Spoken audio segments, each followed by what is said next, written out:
اللہ علیک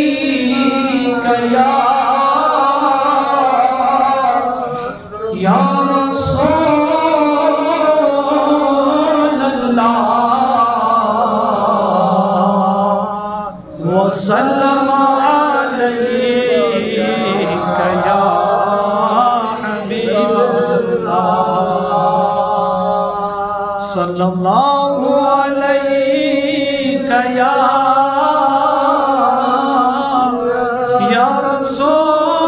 رسول اللہ وسلم علیک یا حبیب اللہ نظر کری تو غلامن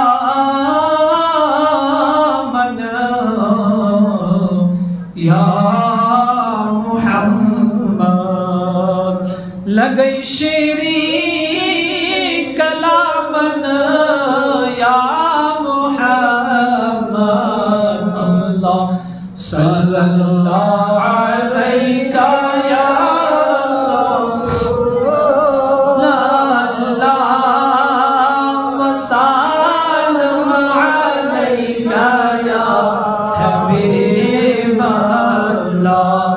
دل استسکین چانی نات پری پری یوم چوم صبح شامن یا محمد اللہ صلی اللہ علیہ یا رسول اللہ وسلم یا حبیب اللہ ومن یطع الرسول فقد اطاع اللہ یہ فرمان خاص و آمن یا محمد صلی اللہ علیہ یا رسول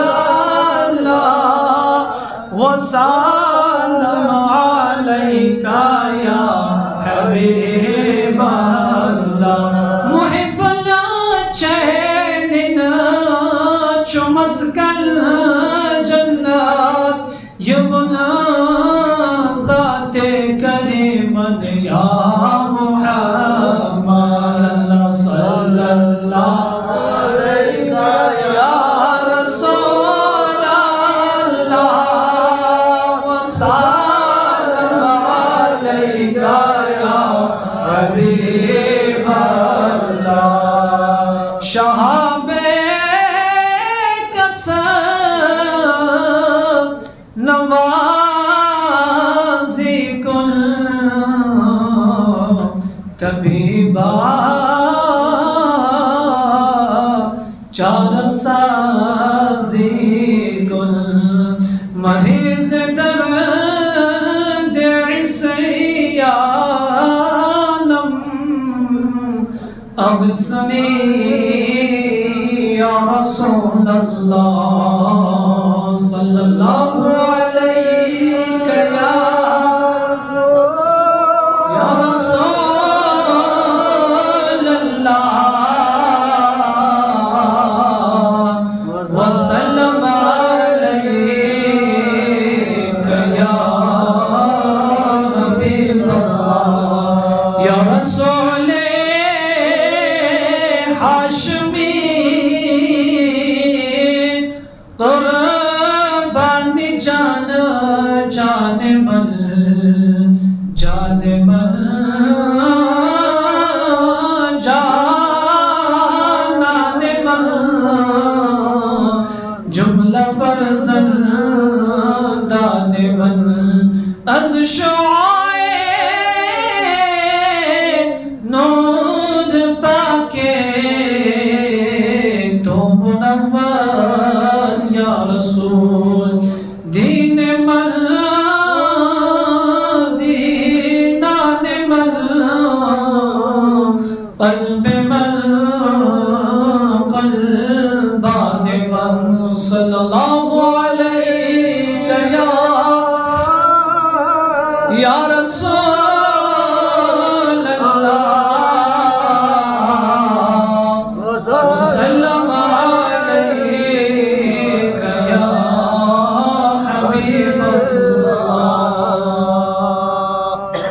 صلاۃ و سلام علیک یا رسول اللہ صلاۃ و سلام علیک یا حبیب اللہ وعلی آلک و اصحابک سیدی یا رسول اللہ صلی اللہ تعالی علیہ وسلم۔ محترم مکرم بزرگوں، دوستوں، نوجوان عزیز بچوں، رب ذوالجلال جل جلالہ و عظم نوالہ کا احسان عظیم ہے جو ہر بار ہمیں موقع عنایت فرماتا ہے، موقع ہمیں فراہم ہوتا ہے کہ ہم پھر ایک دوسرے کو دیکھنے کے لیے، اور آج کے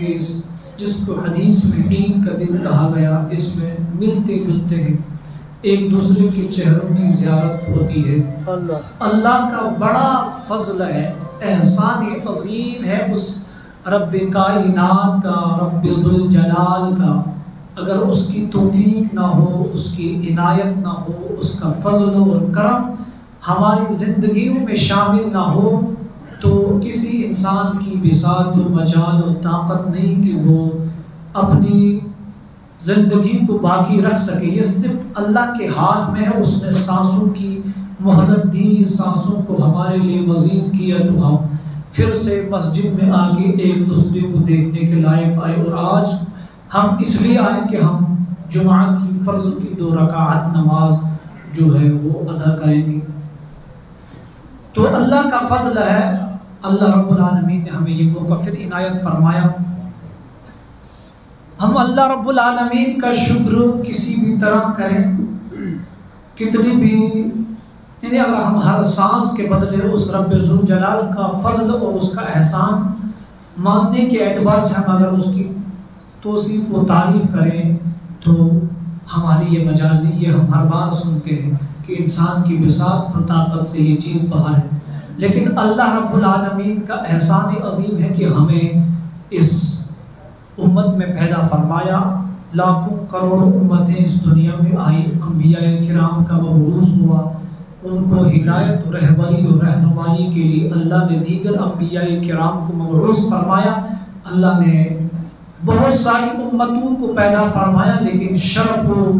عظمت والی، شان والی امت اگر ہے تو صرف یہ امت محمدیہ ہے، جس کو اشرف المخلوقات کنتم خیر امت اخرجت للناس کا تاج پہنایا۔ اور ان نوازشوں سے اللہ رب العالمین نے ہمیں نوازا کہ ہم امت محمدیہ میں پیدا ہوئے، اس امت میں داخل ہونے کے لیے انبیاء کرام نے تمنائیں اور آرزویں کی ہیں۔ تو ہم اگر بغیر کسی محنت و مشقت کے اللہ کے فضل سے ہم اس امت میں داخل ہوئے، اس آخری نبی کی امت میں ہم آئے جو تمام کے قیامت کے دن غمگسار ہوں گے، جو میدان محشر کی سختیوں، شدت و حدت سے ہمیں بچانے کے لیے اللہ کے سامنے اپنی جبینہ نیاز کو جھکائیں گے۔ تو اس امت میں پیدا ہونا یہ کمال اس امت کا ہے کہ یہ ہم جیسے نابکار اور خطا کار لوگ اس امت میں پیدا ہوئے، ورنہ ہمارے اندر کیا ہے کہ ہم اس لائق نہیں تھے کہ ہم اس بہترین امت میں پیدا ہوتے، کیونکہ ہمارے کارنامے، میں اپنے کارنامے کے اعتبار سے کہہ رہا ہوں، باقی کوئی اور دلیل نہیں بتا سکتا۔ تو ہم اپنے کارناموں کے اعتبار سے اگر دیکھیں تو ہماری کیا، ہم اوقات کوئی نہیں، جس طرح کہ ہمارے گناہ، ہماری ماضی کی خطائیں اور اس طرح کی زندگی جو ہم جی رہے ہیں، شریعت کا مذاق اڑا کے رکھ دیا ہم نے، دین اور احکام خداوندی کو ہم نے پامال کر کے رکھ دیا۔ جس اعتبار سے آج ہم زندگی گزارے، بدعقیدگی، اپنے طرح کے دین لوگوں کے سامنے بیان کرنا، جو ہمارے اسلاف بزرگان دین کے طور طریقے ان کو جھٹلانا، یہ کیا، یہ سب ہم نے خود سے کی ہیں یہ چیزیں۔ تو اس طرح کی زندگی اور اس طرح کا امتی، تو اس سے بہتر ہے انسان کا نہ پیدا ہونا، کیونکہ اس طرح کے فسادات لوگوں کے اندر رونما کرنا، اس طرح کے فسادات پیدا کرنا، یہ امت محمدیہ کے کسی ادنا فرد کے لائق بھی نہیں کہ وہ اس طرح کے کام انجام دے اور وہ مطلب اس طرح کے کام کرے۔ تو اللہ رب العالمین کا فضل عظیم، احسان عظیم کہ جس رب ذوالجلال نے ہمیں اس امت میں پیدا فرمایا۔ میں نے آیت کریمہ تلاوت کی، انما الخمر والمیسر والانصاب والازلام رجس من عمل الشیطان، جوا، شراب، یہ سب تمام چیزیں جو آج ہمارے معاشرے میں، جس نے ہمارے معاشرے کے نوجوانوں کے حواس کو باختہ کر دیا، نوجوان جس روش پر، جس اندازے سے زندگی جی رہا، گزار رہا ہے، اس روش کو دیکھیں اور احکام اسلام کو دیکھیں۔ ایک طرف اللہ نے فرمایا انما الخمر والمیسر والانصاب والازلام رجس من عمل الشیطان، یہ تمام چیزیں، جوا بازی، حرام خوری، شراب خوری، یہ تمام جو آج قوم میں ہمارے خاص کر نوجوانوں میں عام ہے، یہ جو چیزیں عام ہیں، ان تمام کو اللہ نے فرمایا رجس من عمل الشیطان، یہ شیطان کے تمام کام ہیں۔ کسی مسلمان مرد مومن امت محمدیہ کے ادنا فرد کے لائق یہ کام نہیں تھے، یہ کام ہمیں سمجھا دی گئی تھی۔ ہمارے پاس قسم بخدا اگر دوسری قومیں یہ کر لیں،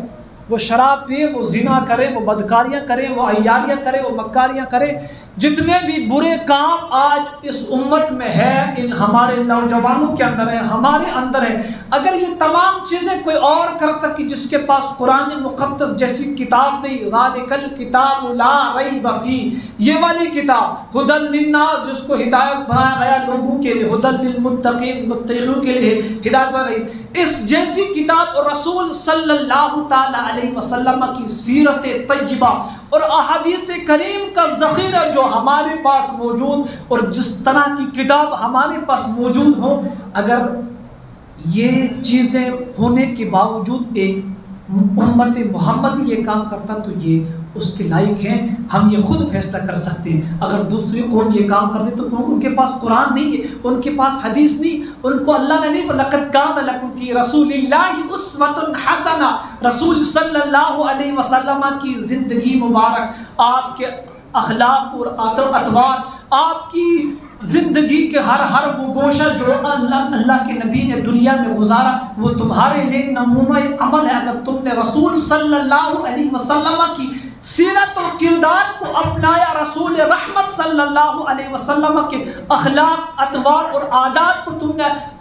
ہمیں اس کا درس دیا گیا، اس پر عمل کرنے کا حکم دیا گیا۔ یہ اللہ نے کسی اور سے نہیں کہا، بلکہ اگر ہم ایمان والے تو یہ ہمارے لیے قرآن چونکہ ہمارے پاس ہے تو یہ حکم بھی ہمارے لیے، حدیث ہمارے پاس ہے تو حکم ہمارے لیے ہے۔ آپ ذرا غور کیجئے کہ ایک حدیث کو لینے کے لیے امام بخاری 15 دن سفر کرتے ہیں، صرف ایک حدیث کو لینے کے لیے 15 دن کا سفر کرنا، 15 دن کے بعد اس حدیث کو لیا، اور جب کعبہ کی نماز ادا کرنے کے بعد باہر نکلتے ہیں تو وہ جس سے حدیث لینی تھی، بڑا غور سے سنیے گا کہ ہم نے دین اور احکام قرآن اور حدیث کو کیا مذاق بنا کے رکھا۔ ہم شراب خوری میں اعلیٰ منصب پر فائز، ہم جوا بازی میں، ہم تمام برے کاموں ملوث، لیکن ہمارے پاس جو ذخیرہ پہنچا، اس کے باوجود اگر ہم شرابی ہیں تو کیا ہے؟ کچھ نہیں ہم نے کیا۔ اگر ہم جواری ہیں تو ہم نے کچھ نہیں کیا، اپنے وہ اسلاف کے طور و طریقے کو ہم نے چھوڑ دیا، احادیث اور قرآن کو ہم نے چھوڑ دیا۔ امام بخاری 15 دن کا سفر کرتے ہیں، 15 دن کے صرف ایک حدیث سنی تھی کہ ان کے پاس ایک حدیث ہے، وہ لے کے آنی تھی۔ اس حدیث کو لانے کے لیے، اس بندے سے سماعت کرنے کے لیے 15 دن کا سفر کیا، کعبے کے اندر نماز پڑھی۔ جس شخص سے حدیث لینی تھی وہ اس نے کعبے کی طرف، قبلے کی طرف تھوک دیا۔ آپ نے اس سے پہلے کہا تھا کہ میں نے سنا کہ آپ کے پاس ایک حدیث ہے، میں وہ لینے کے لیے آیا ہوں، تو آپ نے نماز پڑھی اور فوراً نکل گئے۔ اس شخص نے جس سے حدیث لینی تھی اس نے کہا کہ آپ تو حدیث لینے کے لیے آئے تھے، 15 دن کا آپ نے مشقت سے بھرا سفر کیا، میرے پاس حدیث لینے کے لیے آئے، اتنا دور آئے، ایک مسافر بن کے آپ 15 دن رہے ایک حدیث کے لیے، لیکن اب آپ نے زین چڑھائی وہ آپ نکل رہے ہیں، کیوں؟ ایسی کیا بات ہے؟ فرمایا کہ جس کو کعبے کا احترام نہ ہو، جو کعبے کی طرف تھوکتا ہو، کیا میں اس سے حدیث لوں؟ یہ ہمارے اسلاف کے طریقے، ذرا غور کرو لوگوں کہ 15 دن کے سفر کی پرواہ نہیں کرتے ہیں. 15 دن کا مشقت بڑا سفر کیا, پتہ نہیں کھایا پیا کچھ بھی. اس زمانے کے اندر وافر انداز میں ہم اللہ کی نعمتیں توڑتے ہیں, وہ نعمتیں جن کے بارے میں اللہ فرماتا ثم لتسألن یومئذ عن النعیم, تم سے ہر نعمت کا حساب لیا جائے گا. ہم نے کیا مذاق بنا کے رکھ دیا دنیا, ہم اتنا کچھ اللہ ہمیں کھلا رہا پلا رہا, اتنا کچھ دے رہا, ہم پھر مذاق کر رہے ہیں. لیکن وہ 15 دن کا سفر کرنے کے بعد ایک حدیث کو لینے کے لیے 15 دن کا سفر کرتے, جب اس کی یہ رویہ, ان کا یہ رویہ دیکھا تو انہوں نے حدیث نہیں لی. فرمایا کہ اگر میں اس ایسے بندے سے حدیث لوں کل کو اس حدیث کا انکار ہوگا. اتنی احتیاط سے قرآن و حدیث کو جمع کیا گیا. صرف ہم جیسے ہمیں تو گھر بیٹھ کے دین مل گیا, گھر میں آ کے ہم نے کلمہ پڑھ لیا, گھر میں آ کے مولوی صاحب نے ہمیں نماز پڑھنا سکھایا, سب کچھ سکھایا, ہمیں گھر بیٹھے بیٹھے دین اور اسلام لیا, اس لیے ہم نے اس کا مذاق بنا کے رکھ لیا. لیکن جن کے پاس قرآن و حدیث, وہ اگر یہ کام انجام دیتے لوگوں تو ان کے لیے یہ ٹھیک تھا کہ وہ یہ کام کرے. لیکن جن کے پاس قرآن اور حدیث جیسا ذخیرہ موجود ہو, اگر وہ یہ کام کرتے ہیں تو تف ہے ایسی زندگی کا جس میں اس طرح کے اعمال ہوں. تو ہمیں خود اس چیز پر غور کرنا. اللہ قرآن میں فاتا انما الخمر والمیسر والانصاب رجس من عمل الشیطان, یہ تمام چیزیں کیا ہے, شیطانی کام ہے. شیطان نے یہ سب کام لوگوں کو دکھائے, لوگوں کو کر کے دکھائے, لوگ اس کے تابع دار بن گئے. لیکن فلاح بہبودی خلائق کیا کس میں ہے, وہ یہ ہے کہ لعلکم تفلحون, فاجتنبوا لعلکم تفلحون, تم اس شے سے پرہیز کرو جن عملوں کو شیطان نے لوگوں میں پھیلایا, لوگوں کو راہ مستقیم سے ہٹا دیا, لوگوں کو شراب کے دھانے پر لایا, لوگوں کو شراب پینے کا عادی بنایا, زنا کرنے کا عادی بنایا. شیطان نے جس نہجے پر لوگوں کو لایا اس طور پر زندگی گزارنا, اس میں انسان کی کامیابی ہے. اور شیطانی عملوں کو اپنا کر زندگی گزارنا, یہ تمام شیطان کہاں جائے گا, جہنم میں جائے گا. تو وہ اپنے ساتھیوں کو بھی جہنم میں لے جائے گا کہ جنت میں جائے. اور زنا جیسا بدترین فعل آج کے اس زمانے میں. اللہ ہم سب کو شریعت طور پر زندگی گزارنے کی توفیق عطا فرمائے. جتنے بھی ہمارے معاشرے میں برے کام ہیں, میں نوجوانوں سے خصوصاً گزارش کرتا ہوں کہ ان تمام منشیات کو چھوڑ کر, یار ہمارے پاس دین اور احکام اسلام ہے, ہمیں کیا